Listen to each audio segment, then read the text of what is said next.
Hi! Hello! నమస్తే, వణకం, ఆదాబ్. నేను మీ Bhaskar Timma. Sir అని పిలొచ్చు, అని కూడా పిలొచ్చు. నాకు తెలిసి మీ అందరూ కూడాను ఎగ్జామ్స్ గట్టిగా కుమ్మేస్తున్నారు. సో, ఆల్రెడీ మ్యాథ్స్ గాని, ఇంగ్లీష్ గాని, తెలుగు గాని, హిందీ గాని అన్నీ కూడా గట్టిగా చదివారు. ఈరోజు ఫిజిక్స్ సంబంధించి ఒక పని చేద్దాం. ఫస్ట్ ఇంపార్టెంట్ క్వెషన్స్ చెప్తాను. తర్వాత ఇంపార్టెంట్ క్వెషన్స్ దాటి స్కోరింగ్ కోసం ఎవరైనా వెళ్ళాలనుకుంటే ఏం చేయొచ్చు? ఈ 2 విషయాలు కూడా చెప్తా. అయితే మీకు ముందే చెప్తున్నా, ఈ ఇంపార్టెంట్ క్వెషన్స్ చదివితే మాత్రం కొద్దిగా చాలా బెనిఫిట్ అయిపోద్ది. ఏంటి చేద్దాం తెలుసా? ఫస్ట్ సిట్యుయేషన్‌కెళ్ళినట్లయితే మీకు కెమిస్ట్రీ ఫస్ట్ చూద్దామా? కెమిస్ట్రీలో మనందరికీ 5 మోడల్ పేపర్స్ ఇచ్చారు కదా! ఈ 5 మోడల్ పేపర్స్‌ని మీరు కంప్లీట్ చేస్తే 1 మార్క్ వచ్చేస్తుంది. ఇది మొట్టమొదటిది గుర్తుంచుకోండి. ఆ తర్వాత ఇక్కడ నేను ఏదైతే ఇంపార్టెంట్ డయాగ్రామ్స్ చూపిస్తున్నానో ఇదొకటి, ఇదొకటి ఇదొకటి ఇది. ఈ 3 డయాగ్రామ్స్ నేర్చుకొని వాటికి ఎక్స్‌పెరిమెంట్స్ కూడా ఉంటాయి. ఇవి కూడా నేర్చుకుంటే మనకు పక్కాగా ఒకటొచ్చేస్తుంది. డయాగ్రామ్‌లో ఒక question at the same time ఎక్స్‌పెరిమెంట్‌లో ఒక క్వెషన్. ఈ 2 అయిపోయాయి కదా! ఇక్కడ 4 మార్క్స్ ఒకటి, 8 మార్క్స్ ఒకటి రావడానికి స్కోప్ వచ్చింది. అది అయిపోయిన తర్వాత బ్యాలెన్సింగ్ కెమికల్ ఈక్వేషన్, తర్వాత 4 types of the chemical equations, తర్వాత బ్లీచింగ్ పౌడర్‌కి at the same time baking soda, washing soda, plaster of Paris ఇవి ఉన్నాయి కదా! ఈ ఇంపార్టెంట్ క్వెషన్స్ మీద ఫోకస్ చేయండి.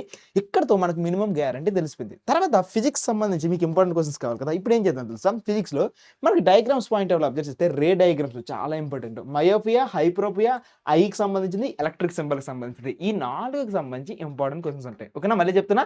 రే diagrams, myopia, hyperopia, and electric symbols ఈ 4కి సంబంధించి కొన్ని ఇంపార్టెంట్ క్వెషన్స్ ఉంటాయి. 4 మార్క్స్‌లో రావచ్చు. చాలా ఈజీగా గెయిన్ చేయొచ్చు. వీటిని కూడా చూసుకోండి. తర్వాత మనకి 8 మార్క్స్ పాయింట్ ఆఫ్ వ్యూలో వస్తే వీటి మీద ఫోకస్ చేయండి. హ్యూమన్ ఐ లెసన్‌లో మన scattering, refraction, atmospheric refraction, planets అనేవి ఎందుకు వైట్‌గా ఉంటాయి? అంటే ఎందుకు మంచిగా ట్వింకిల్ అవ్వు? ఇలా డిఫరెంట్ డిఫరెంట్ క్వెషన్స్ ఉంటాయి. హ్యూమన్ ఐ లెసన్స్‌లో ఉన్నటువంటి క్వెషన్స్ అన్నిటిని కంప్లీట్ చేయండి. ఆ తర్వాత ఎలక్ట్రోమాగ్నెటిజం ఉంది కదా! ఎలక్ట్రోమాగ్నెటిజం అనే లెసన్‌లో మీరు అబ్జర్వ్ చేసినట్లయితే అక్కడ మీకు కొన్ని ఎక్స్‌పెరిమెంట్స్ ఉంటాయి. వాటిని కూడా మీరు కంప్లీట్ చేసుకుంటూ ఎళ్ళిపోతే పనులన్నీ అయిపోతాయి. ఇక్కడితో మనకి ఏవైతే మేజర్ అసలు స్కోరింగ్ కోసం కాకుండా ఇంపార్టెంట్ అసలు బతుకుతాంరా బాబోయ్! ఇంపార్టెంట్ క్వెషన్స్ అని అనుకుంటే అవన్నీ కంప్లీట్ చేసేయి. ఇప్పుడు మీ అందరికీ కూడాను మోడల్ పేపర్ చూపించేసి మీకు ఎక్కడైనా మార్క్స్ గెయిన్ అవ్వచ్చా? ఏ రకంగా అప్రోచ్ అవ్వచ్చు? వీటిని నేను చెప్పడానికి ట్రై చేస్తాను. మీరు చూడండి. ముందు ఇక్కడ చూస్తే మనకి 17థ్ క్వెషన్‌లో మనకి 8 మార్క్స్ క్వెషన్స్ అడగొచ్చు. ఇక్కడ మీరు 17థ్ క్వెషన్‌లో చూసుకున్నట్లయితే ఇక్కడ మెటల్స్, నాన్ మెటల్స్‌లో నుండే ఎక్స్‌పెరిమెంట్స్ ఎక్కువగా అడుగుతుంటారు కెమిస్ట్రీ పాయింట్ ఆఫ్ వ్యూలో. కాబట్టి ఇక్కడ నేను నేర్చేసుకోండి. ఈ లెసన్‌కి వెళ్లి వెంటనే ఆ లెసన్‌లోనే ఇంపార్టెంట్ క్వెషన్స్.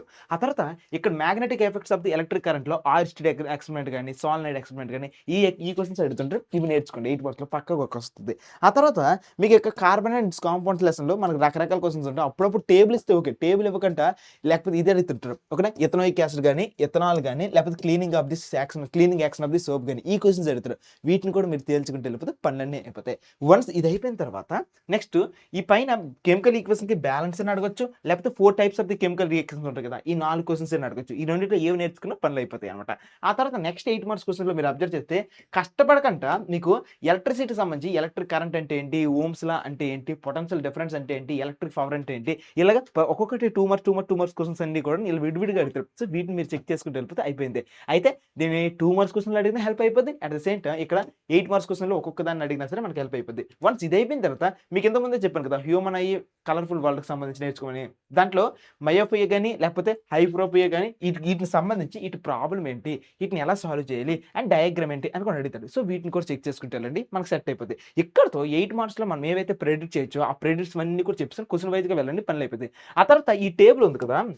ఇది చాలా ఇంపార్టెంట్ అబ్బా! ఈ టేబుల్ గాని, కార్బన్ అండ్ ఇట్స్ కాంపౌండ్స్ ఉంది కదా! ఆ లెసన్‌లో కూడాను ఆల్కీన్ ఈ రకంగా ఇస్తారు. ఈ టేబుల్స్ నేర్చుకోండి పనులయిపోతాయి. లైట్ అయిన లెసన్‌లో ఈ టేబుల్, అదనమాట ఆ టేబుల్. ఆ తర్వాత ఇక్కడ మీకు 13థ్ క్వెషన్ ఉంది కదా! ఈ 13థ్ క్వెషన్‌లో మీకు ఇంతకు ముందే చెప్పాను యూజెస్ అనేవి. ఒకటి bleaching powder, next plaster of Paris, తర్వాత వాషింగ్ సోడా, తర్వాత ఇంకొక ఏదో సోడా ఉంటది. ఓకేనా? ఈ 4 కూడాను. ఓకేనా? ఈ 4 నేర్చుకుంటే మనకి పనులన్నీ అయిపోతాయి. సో, బేకింగ్ సోడా వీటి యొక్క యూజెస్ అనమాట ఈ 4 కూడా. ఆ తర్వాత ఇక్కడ 12థ్ క్వెషన్‌లో చూడండి. ఇక్కడ 12థ్ క్వెషన్‌లో డయాగ్రామ్ ఇస్తాడు. ఇది డయాగ్రామ్ క్వెషన్ కాబట్టి అయితే రే డయాగ్రామ్స్ మీద ఎక్కువగా క్వెషన్ అడగొచ్చు. లేకపోతే ఎలక్ట్రిక్ సింబల్ మీదైనా క్వెషన్స్ అడగొచ్చు.